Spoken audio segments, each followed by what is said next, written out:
just not great. And another thing to notice, it's finally starting to cool down though too. Yeah, here's what's interesting about our temperature right now. So 57 degrees. So kind of let that soak in for a second. 57 degrees. That is going to be our daytime high in just a couple of days. So we're going to go from one extreme to the other. The good news is this air quality issue, it's going away starting tomorrow. And things will get much better as soon as we get that rain in here. Okay, right now it's 57. Tonight's temperatures fall into the low 50s.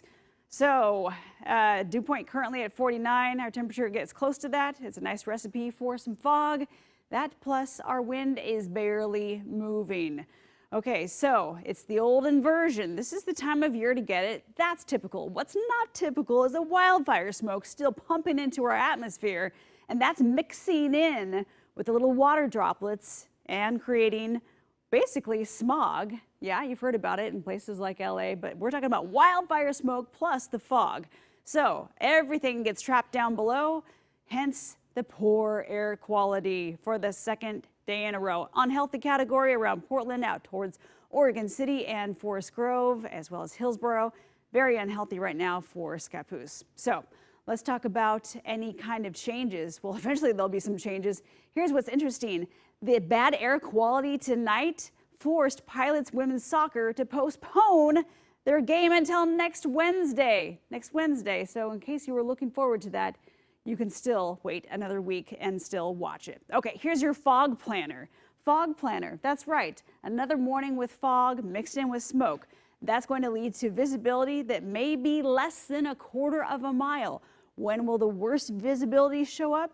Likely about 5 o'clock in the morning, 6 o'clock in the morning. Unfortunately, that's just in time for your morning commute and likely not really improving until we get to about 11 o'clock. At that time, the wind will start to help us out. Okay, tomorrow's high temperatures will be in the upper 60s, low 70s around Salem, and with that wind picking up from the west-northwest. So with the wind helping us out, that pushes the wildfire smoke out. And then finally we get some rain showing up for us Friday. This is around 12:30. Here are the local wildfires burning across southwest Washington. Look, some heavy rain starts showing up for us Friday night. This is a bit of a concern. We do want some rain, certainly better than having nothing at all, but we might get too much at once, and that is likely to occur late Friday night going into early Saturday morning with this front coming through. So burn scars, biggest concern, possibility of mudslides. We'll watch that carefully as we move forward. Going into the weekend though, Sunday will be mostly dry, cold as well. Monday, another chance to see some rain. So cold. Well, how cold? I'm going to show you your possible snow totals here in just a moment.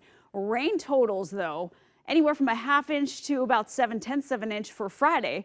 But then we add the overnight total going into Saturday, and we could be seeing more than an inch of rain for Portland and Vancouver. Snow levels, oh yeah, the snow levels start to drop down from about 6,000 feet Friday to about 4,000 feet by the time we get to Saturday.